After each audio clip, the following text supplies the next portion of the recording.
ഈ ഭൂമിയിൽ ഒരു പാരഡൈസ്, ഒരു സ്വർഗമുണ്ടെങ്കിൽ അത് ഈ താഴ്വാരമാണ് എന്ന് നമ്മൾ പറഞ്ഞു പഠിച്ചൊരു സ്ഥലത്താണ്.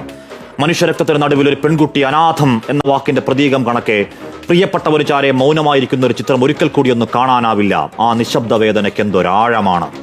ആ കൈകളിൽ കിടക്കുന്ന ചുവന്ന കുപ്പിവളകൾ മിണ്ടാതെ പറയുന്നുണ്ട്, 6 നാൾ മാത്രം നീണ്ടൊരു മധുവിധ മധുരം. ആർത്തുകരയാൻ പോലും പാങ്ങില്ലാത്ത പകപ്പിൽ ആ ഇരിപ്പിൽ നിശബ്ദം നിസ്സഹായം ഇടനെഞ്ചിലൂടെ ഹൃദയത്തിന്റെ ആഴത്തിലേക്ക് വിഷം തേച്ച ഇരുമ്പാണികൾ അറിഞ്ഞു കയറ്റും പോലെ കൊത്തിവലിക്കുന്നുണ്ട് ആഘാത വേദന. ഈ രാജ്യത്തിന്റെ കൊക്കിന് ജീവനുള്ള കാലത്തോളം മറക്കാവതാണോ? വൈധവ്യങ്ങൾ, പുത്രദുഃഖങ്ങൾ, അനാഥരായ മക്കൾ, ആ 29 പേരുടെ ജീവത്യാഗത്തിന് കാരണക്കാരായ ചെകുത്താന്റെ മക്കൾക്ക് സ്വപ്നത്തിൽ പോലും മാപ്പ് എന്ന വാക്ക് മിണ്ടാവതാണോ, പൊറുക്കാവതാണോ? അന്ന് പത്താൻകോട്ടിൽ, പുൽവാമയിൽ, ഉറിയിൽ, അമർനാഥിൽ, റിയാസിയിലൊക്കെ കുരുതുകൾക്ക് ശേഷം പറഞ്ഞ പോലെ അടിച്ചുവെച്ച മട്ടിലാണ് റെഡിമെയ്ഡ് പ്രതികരണം. ഞങ്ങൾക്ക് പങ്കില്ല എന്നാണ് പാകിസ്ഥാന്റെ പറച്ചിൽ. വെറും വ്യാജ വർത്താനം. എന്നിട്ടൊരു അലങ്കാരം പോലെ അയൽ രാജ്യത്തിന് അനുശോചനം. ആർക്ക് വേണമടോ കൊണ്ടുപോയി പുഴുങ്ങി തിന്ന്. നിങ്ങളുടെ ആത്മാർത്ഥതയില്ലാത്ത വെറും വാക്ക് മിസ്റ്റർ ഷഹബാസ് ഷരീഫ് അഥവാ രാജ്യത്തിന്റെ പ്രധാനമന്ത്രി.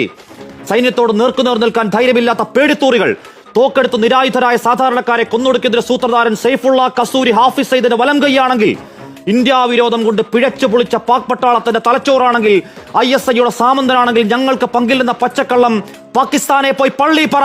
മറന്നവരാണ് നിങ്ങൾ. പരാജയത്തിൽ ഉളുപ്പില്ലാതെ മുട്ടുകുത്തി ജീവന് വേണ്ടി തണ്ടിയ മേധാവി നിയാസയെ ഞങ്ങൾ വെറുതെ വിട്ട നാണം കെട്ട ചരിത്രം. കാർഗിൽ തിരിച്ചോട്ടം, ബലാക്കോട്ടിന്റെ നീലാകാശ് നിറഞ്ഞ മിറാഷ് വിമാനങ്ങൾ, താഴെ ചാമ്പലായി ചത്തുമലച്ചു കിടന്ന ഹാഫിസ് സയ്യിദ് അടവച്ചിറക്കിയ അന്തകവിത്തുകൾ, മരണവക്താക്കൾ ഒക്കെയും മറന്നതാണെങ്കിൽ പഠിക്കുന്നില്ലെങ്കിൽ കാത്തിരിക്കുക ആവർത്തന ചരിത്രം. ചോര കൊണ്ട് അശനിവാദം ഈ മഹാരാജ്യത്തിന്റെ പ്രതികാരം തടുക്കാൻ നിങ്ങളുടെ സൈനിക മേധാവി ഉണ്ടല്ലോ. ഇന്ത്യ വിരോധം തലക്കി പിടിച്ച് വട്ടായൊരുത്തൻ അസീം മുനീർ, അയാളും അയാളുടെ കൂലിപ്പട്ടാളവും കുറച്ചുകൂടി മൂക്കണം. ചെറുക്കാമെങ്കിൽ ചെറുക്ക്. അവിടെ മതം തിരിഞ്ഞ് നിങ്ങൾ പാവങ്ങളെ പോയിന്റ് ബ്ലാങ്കിൽ നായാടിയെങ്കിൽ, വീണവന്റെ മതം ചെയ്യാത്ത ഞങ്ങൾ ഇന്ത്യക്കാർ രോഷത്തിൽ എരിയുന്നുണ്ടെങ്കിൽ, വിനാശകാലെ നിങ്ങൾ ചിന്തിയത് ഞങ്ങളുടെ സഹോദരങ്ങളുടെ ചോരയാണെങ്കിൽ, കസൂരിയും അയാളുടെ മാസ്റ്റർ ബ്രെയിൻ തന്തമാരും ആയുഷണ്ണി കാത്തിരുന്നോ? വരുന്നുണ്ട് നിന്റെയൊക്കെ അണ്ണാക്കിലേക്ക് റഫാൽ, മിറാഷ് തീർക്കുന്ന വെടിക്കെട്ട്. വെറിയൻ സാമ്രാജ്യങ്ങൾക്ക് മുകളിലേക്ക് തീമഴ പെയ്യിക്കാൻ